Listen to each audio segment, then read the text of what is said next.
Welcome to Pep Talk, where we discuss the state of Texas real estate market as it relates to property taxes. Here's your host, Paul Pennington. Hi, this is Paul Pennington, president of P.E. Pennington & Company, and this is another edition of Pep Talk. And today is my great pleasure to have Lynn Krebs with Texas A&M University. He's an economist there, and we're going to talk about property taxes. So welcome, Lynn. Thank you. Good to have you back. Glad to be here. You were here in October. Yes. So I'm going to give you a real brief overview of what I saw happen during the 2023 session. Mm-hmm. In August of 2021, I was at an event and I saw Lieutenant Governor Patrick, and he talked about many things at that get-together. Insofar as property taxes were concerned, he said he wanted to raise the homestead exemption for school taxes from $40,000 to $70,000, and he went on to say that later on, maybe in the next session, he would like to get up to $100,000. Right. We fast forward to, between there and after the first year, I start seeing a bunch of articles by Speaker Phelan. He starts talking about caps. We get into the regular session. We have two plans. We have a Senate plan. We have a House plan. The Senate plan is like a homestead exemption. There was a provision in there that would abate property taxes. If it was a certain amount or below, you wouldn't have to pay taxes for personal property. They had a provision in there for franchise taxes, and they had compression.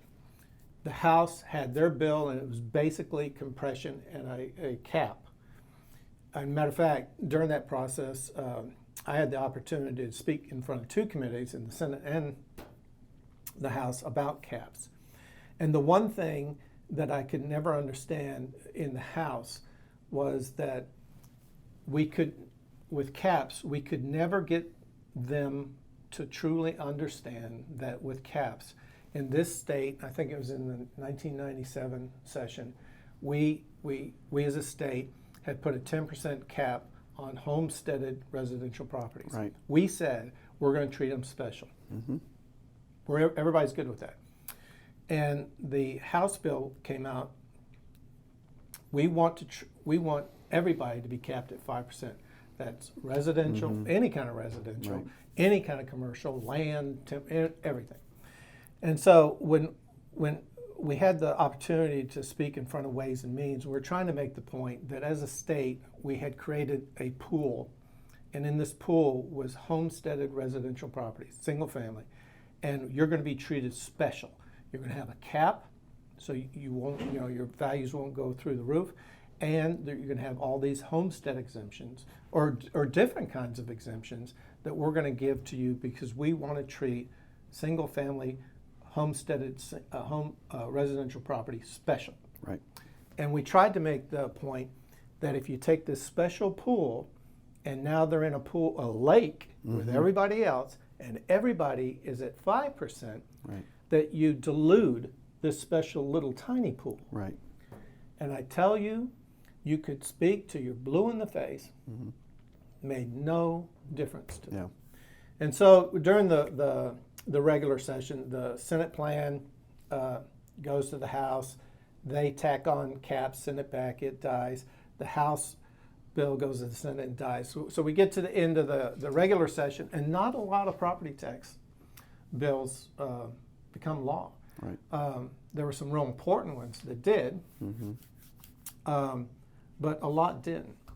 So the governor says he wants to have a special session. He wants to deal with border issues and with property taxes. In property taxes, he says, I want you just to emphasize on compression. You got whatever the number is, $17.6 billion. I want to buy down the school tax rate. That helps homeowners, people who own business personal property, and commercial property. It helps everybody. Mm-hmm. Senate disagrees. Senate wants a $100,000 homestead exemption and compression. House doesn't. House comes into session, passes their business like in a day or two. They head out of town, and the Senate sticks around for 30 days. They come up with a new bill, send it over to the House, nothing happens. Okay? Right. So here we are, and the governor has called a second special session, and property taxes is one of the issues that they want to deal with.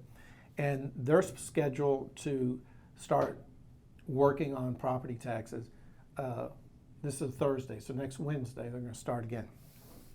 It's my view that from everything I've seen and I've read that happened during the session, and everything this talk, everybody's talking about their positions. To me, it's like if the Senate does anything other than a clean bill that deals with compression, the House is going to tack on caps. And for the life of me, I've heard some in leadership over there say that the reason you need caps is because then there's predictability. If you're an owner of property, you can predict where you're going to be. You can predict that in normal times, your value is going up 5% every year. Mm-hmm. So that's real. They've even admitted it doesn't reduce anybody's taxes. Yeah.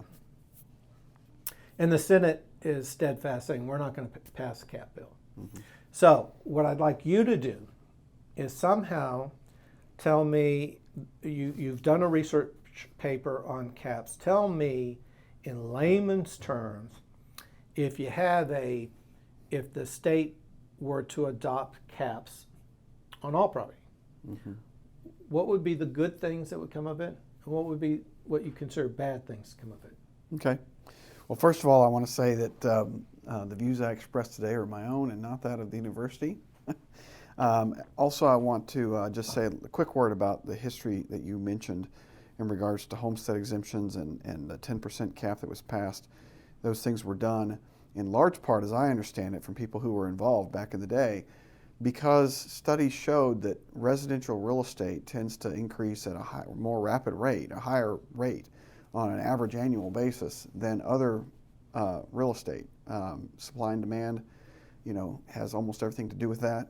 But we've got a housing shortage, and home values have appreciated on average, at a higher rate, say 10 or 12% a year on average over a long period of time, as opposed to, say commercial real estate, which is appreciating but not nearly as much. And so that's one reason why homestead exemptions were created in the beginning, to try to compensate for that. And then the 10% cap came a little bit later, as you mentioned. But in regards to, bringing that cap down, so common question is, well, we already have a cap, so what's the big deal? Well, the big deal is the degree to which the cap would apply, and the fact that the proposal, as you said, would apply to all forms of real estate, not just residential. So you've got that whole dilution effect as it pertains to homesteads, for one thing. But think about it this way.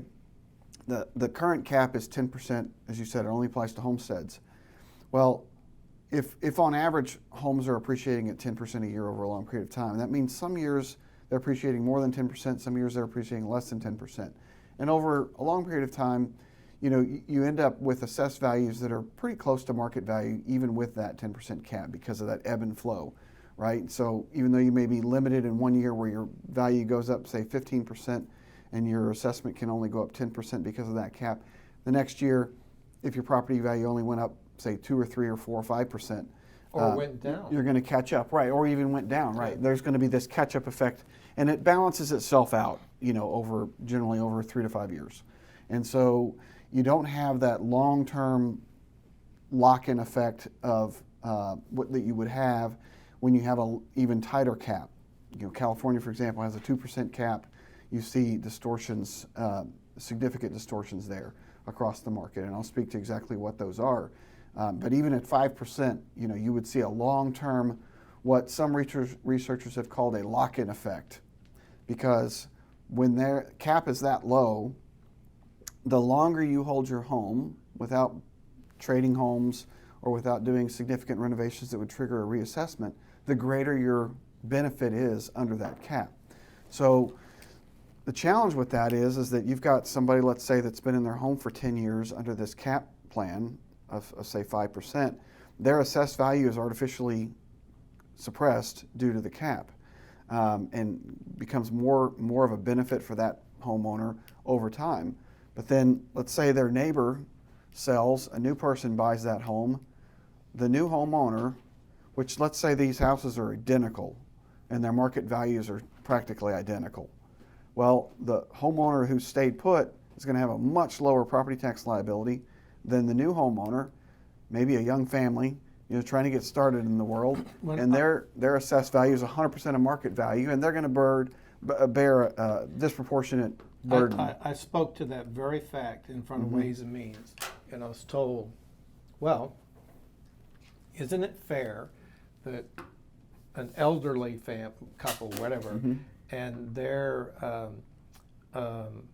taxes remain low is probably a good thing, and isn't it fair that the new couple, be up here and they didn't seem to have any problem. Which with is that's the question you should be asking, but the answer also lies in the fact that we already have a freeze for 65 and over, right? And so elderly couples are already benefiting from existing rules that are in place because of the property tax freeze, for 65 and older. Right. Right. I agree. Yeah. So the cap actually would not benefit the elderly nearly as much because their property taxes are frozen anyways.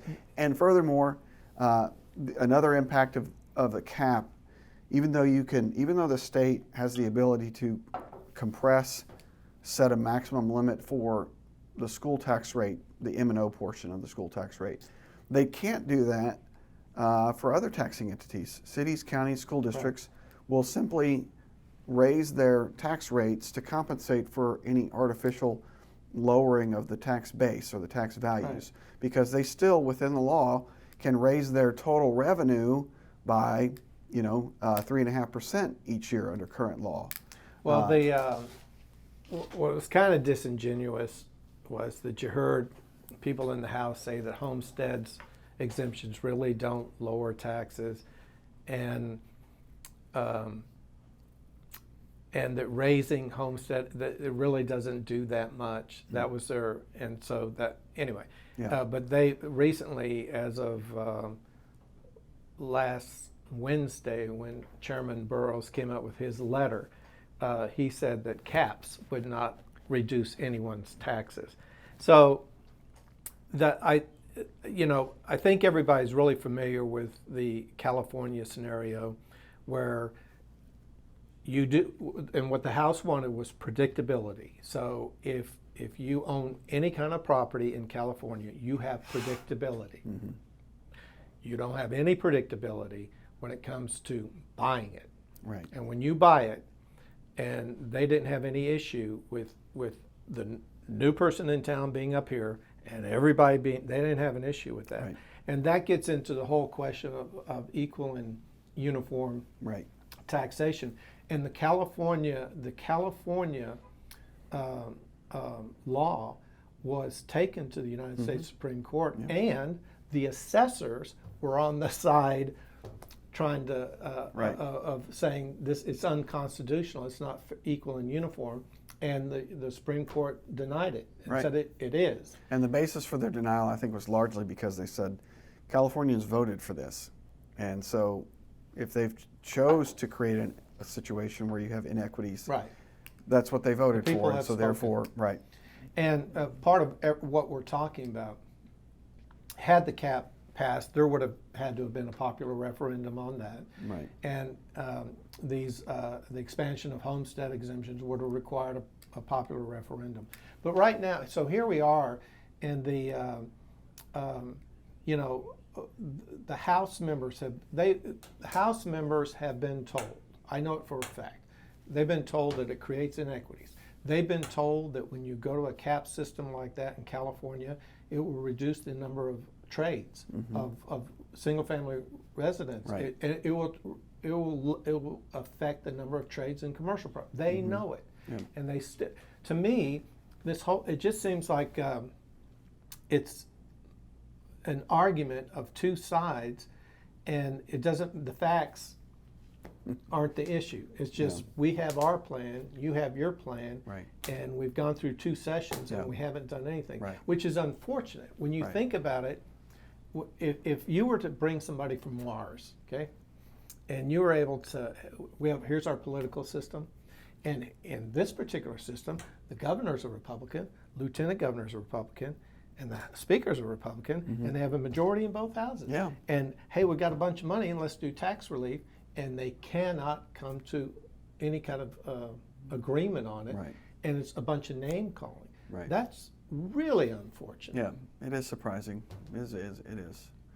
You know, to the point that some make that homestead exemptions don't really reduce property taxes, I take issue with that. I think I know why they say that, though. You know, they say that because they say, well, let's say you exempt another $60,000 in home value, which would be tremendous, right? We've never had an increase that much. The argument is, well, when my house value goes up by $50,000, what have I really saved? Well, you've still saved quite a bit, because you have, in either scenario, you have $60,000 in value that's not being taxed. You know. Well, the lieutenant governor, his point of view on that is like, if you give a $100,000 homestead exemption, Right. and it's in a poorer neighborhood, Right. where the average home is maybe $250,000, Right. Or less. Or less. Yeah. That is a big deal. Right. It's a And huge deal. if you're talking about a $1 million or a $2 million house, is not such a big deal. Right. So he was arguing that his plan would have a benefit to lower income homeowners. And it's true, And- because, okay, and I because agree. under a homestead exemption, all homeowners would get the same benefit dollar-wise. You know, obviously tax rates differ from jurisdiction to jurisdiction, but you know, the same exemption, right, across the board. The percentage of that exemption to their home value, you know, is greater for people with lower value homes, right? Absolutely. On the compression side, it's just the opposite, right? Let's say you have, whether it's 10% compression or 17 cents compression, Just whatever that say rate is, if you're going to reduce whatever that the compression is. school rate by 15 cents. Right. So that 15 cents applies to your entire taxable value. Right. You know, less the exemption that does exist. But whatever that taxable value is, the higher your taxable value, the greater your benefit is, right? Because it's 15 cents times whatever that taxable value is. Right. And so, you know, that is actually disproportionate in a sense. I get the objective is, you know, the argument has been, well, this gets us closer to eliminating the M&O property tax altogether. And let me ask, what would be so wrong with that? Well, that's a great question. I can't say that anything's right or wrong about it. My question is, you know, you mentioned that the new special session orders from Abbott are to study how we can do that. Well, I'm very interested to see how they're going to come up with a plan that would do that, because right now we're struggling over a reduction, let's say 15 cents. Right. Right. That you know, that 17.6 Right. billion that you're talking about, part of that is actually Going for the prior Right, reductions, right, right? right. So I think it's 5 I think point it's something billion. yeah, right. So I think it's like 12 something Right. that the 15 cents would Right. get you. Well, the remaining M&O rate is still going to be something like 60, I think 68%, Right. something like that. You know, so do the math on that, right? You're still talking about, you know, we've still got 4.5 times what we're talking about. You now. would So we're need to talking have 50 you would billion. have the next. Let's just say you could do it. I'm not saying you could, but Yeah. let's just say you could do it in the next 3 sessions. Right. You would need 6 years Right. of really good years Right.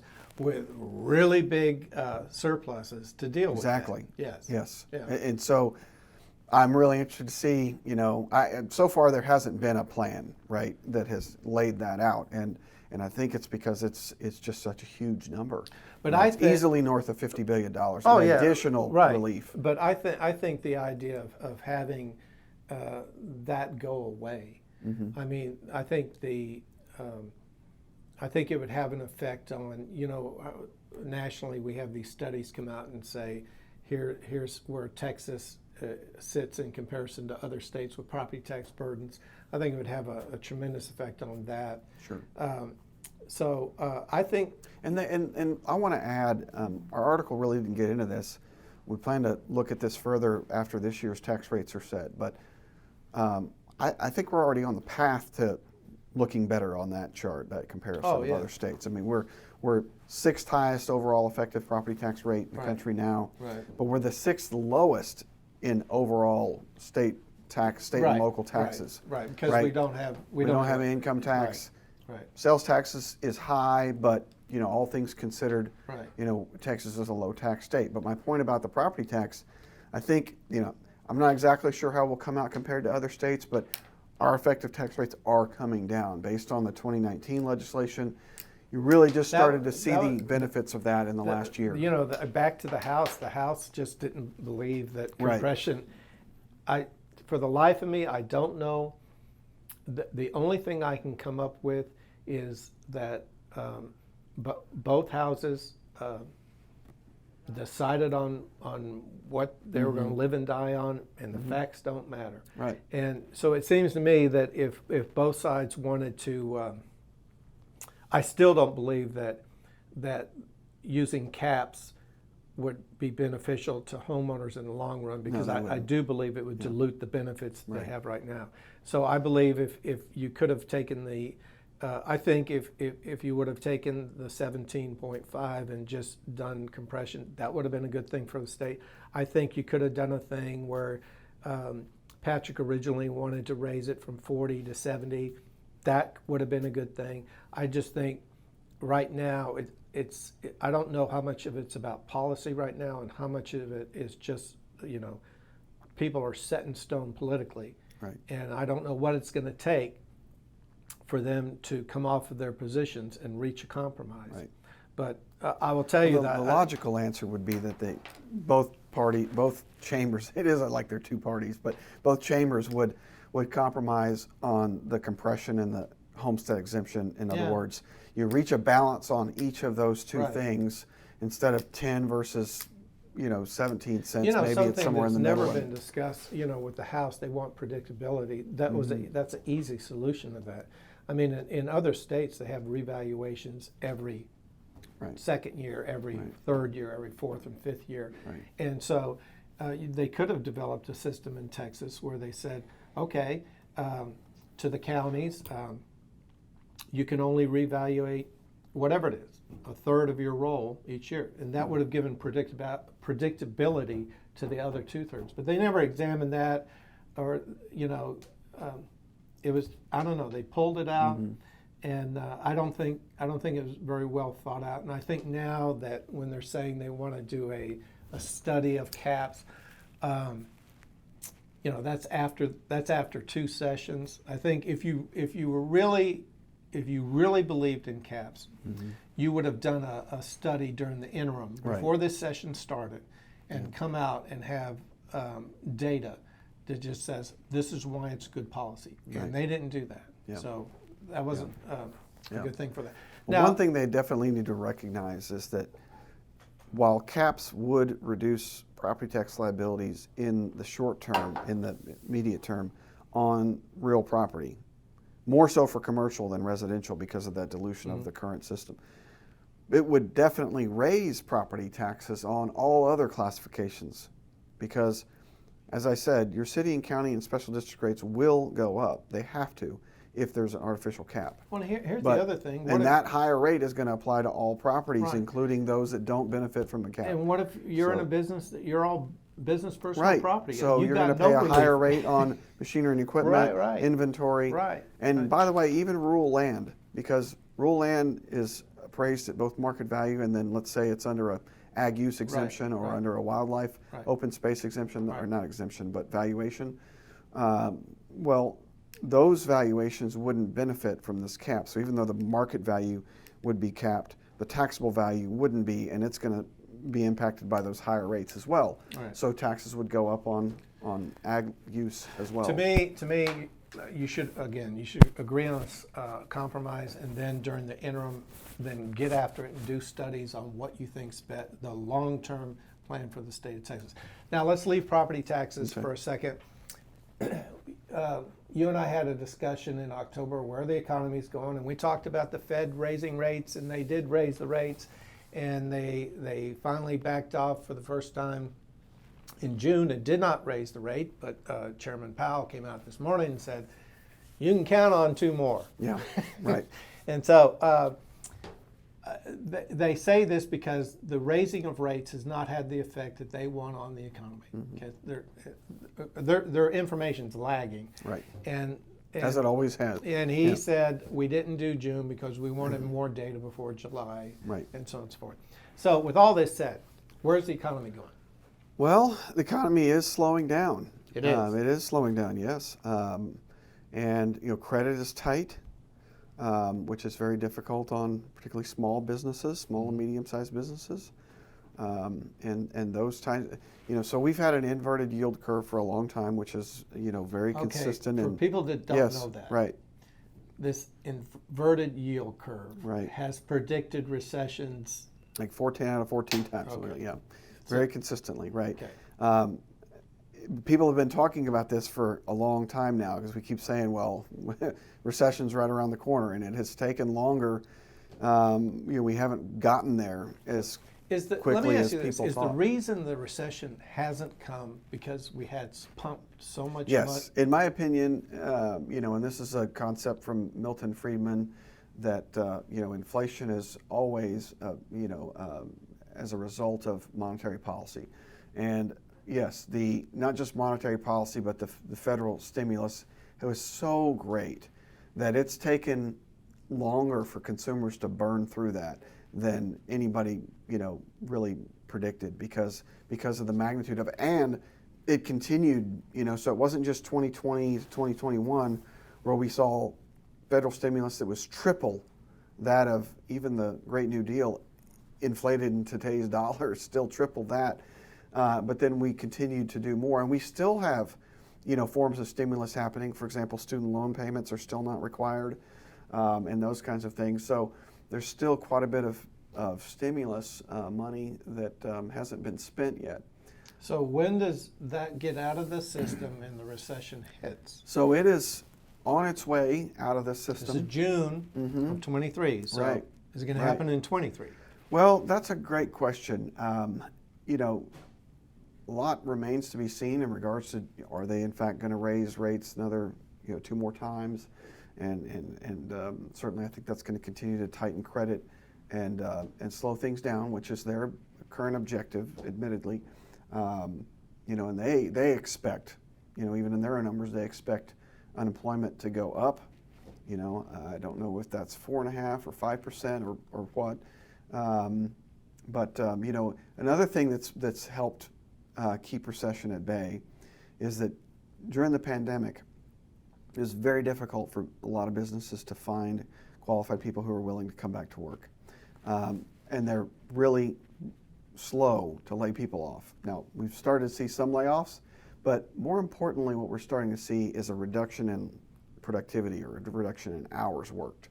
And so people are hanging on to employees, so they're not unemployed. When you see a reduction in productivity, how does that work into your recession equation? Is that a component of it? Well, for hourly workers, the example is the easiest, right? Because their incomes are, getting squeezed if they're not getting as many hours or as many overtime hours, that kind of thing, right? And so that makes it harder for them to maintain their own personal budgets. And when you talk about the whole, excess savings, if you will, that was built up, during the pandemic, both because of stimulus and because people just weren't spending much, weren't traveling, weren't doing a lot of entertainment, for a period of time. So we had this big buildup in savings. That has started to wash out. It's not gone completely yet. Studies show that the overall average of Americans, savings rate has gone way below the trend line, a normal level. But there's still so much stimulus level that people are able to maintain their spending. Well, that varies, of course, depending on your income level, right? So the bottom quartile of income earners, we think that they're probably exhausted and they're eating into their credit now to try to keep up with, rising costs, because for the last 2 years, costs of inflation for goods and services have exceeded wage gains, right? And so we've had real, negative wage growth on real terms. Nominally, there's been increases, but the increases have been less than inflation. Therefore, real wage growth is negative over the last couple of years. And so, at some point in time, people run out of money or run out of even credit. And the lower quartile gets squeezed first, right? And then, kind of continues along that same pattern. And there's still quite a bit of excess savings, as it's referred to. So I'm taking it but that it's we're getting not close. going to happen in 23. Well, I wouldn't say that. I don't know whether we'll have a technical, broad-based recession this year or not. I think it's still possible. But I think we're starting to see recession if you look at it on a more micro basis in different industries. You have it. And it's also varies, of course. Country's not uniform either. I think Texas as a state probably won't. I think Texas will keep, positive GDP growth. So we'll be like in 2007, 2008. We won't get the brunt of the recession. I think so. Yeah. So I do see repricing of things I've never in my entire career seen a run up in real estate what I saw in 2020 and 2021. Right. And the last time we met, I gave you examples of just crazy pricing for commercial real estate, and I am seeing it now. I'm seeing retail builders. Well, cap rates are going up. They're not going down.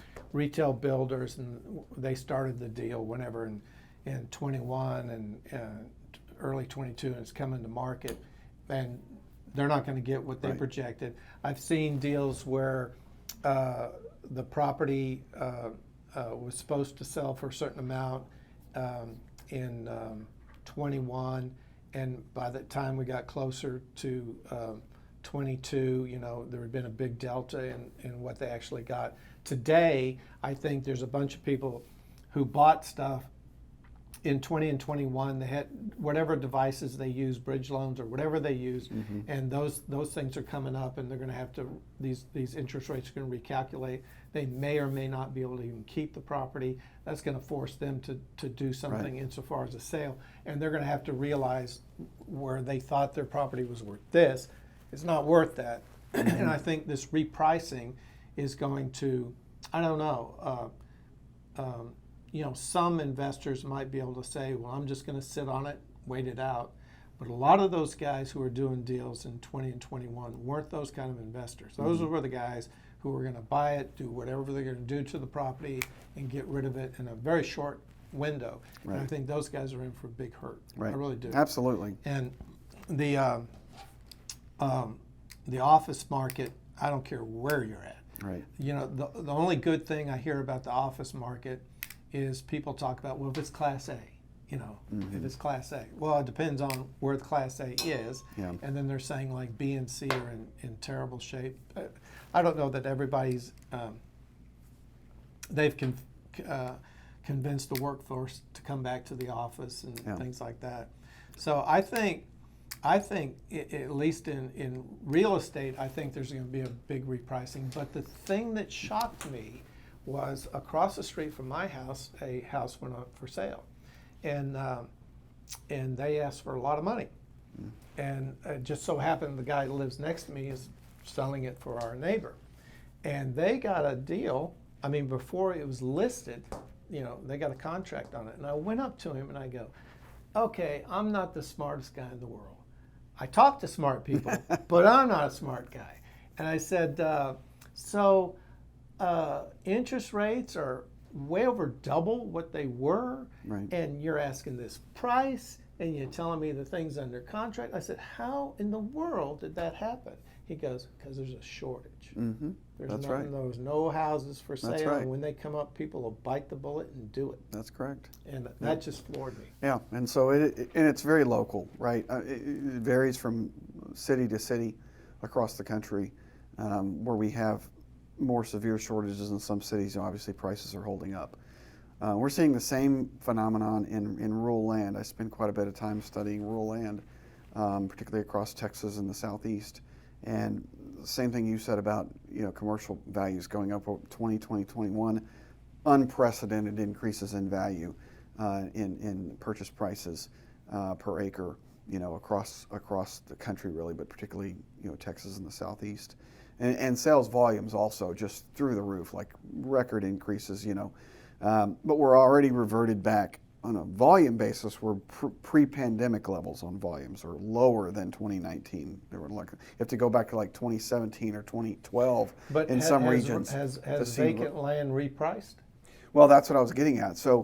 So far, what we're seeing are that the rate of increase of land is not as great as it was in 2021, 22. Well, even in 22, it was slowing down, but still increasing. And we think that the main reason for that is that, like I said, sales volumes have come way down.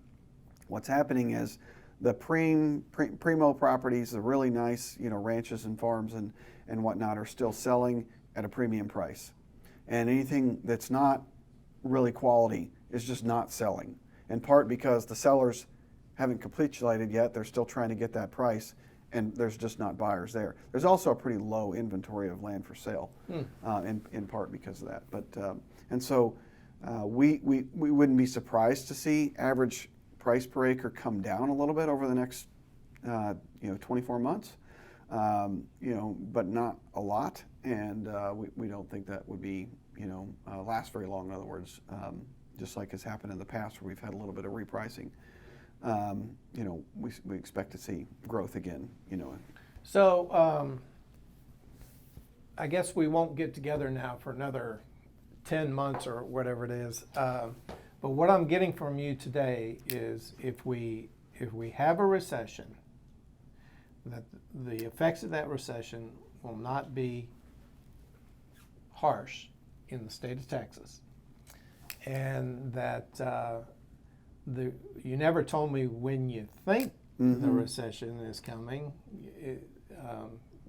Do economists don't like to just say we that? prefer not to.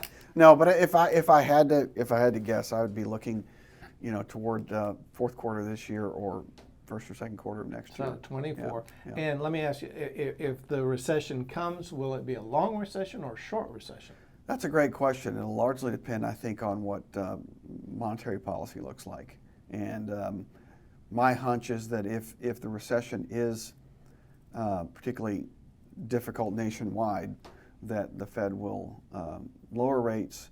So keep in mind that when rates were at practically zero for such a long period of time, that creates asset price improvement or increases, in part because, and the opposite though is the case with higher rates. So high rates for a long period of time lead to deflation, in hard assets like land and real estate and so on. And so just like we were talking about, you and I are familiar with the old IRV formula, right? Income divided by rate equals value. Well, if rates are going up and incomes are even staying steady, that's going to have a depressionary effect on a reduction in value, right? But in some areas of real estate, like commercial office space in particular, not only do you have higher rates, but you have lower income. And so you've got a real problem. So while I think that, across the board, the recession may not be, particularly harsh, in some sectors it will be very difficult. And so it'll be really interesting to see at what point in time, the Fed eases up on that, because we've got a lot of real estate loans that are going to need to be refinanced soon, and won't pencil out, at the current rates. All right. Yeah. So, Yeah. all right. It's always a pleasure, and thank you for bringing. Like I say, I like to talk to smart people. That's something I do. I do too, Paul. And good to talk to you.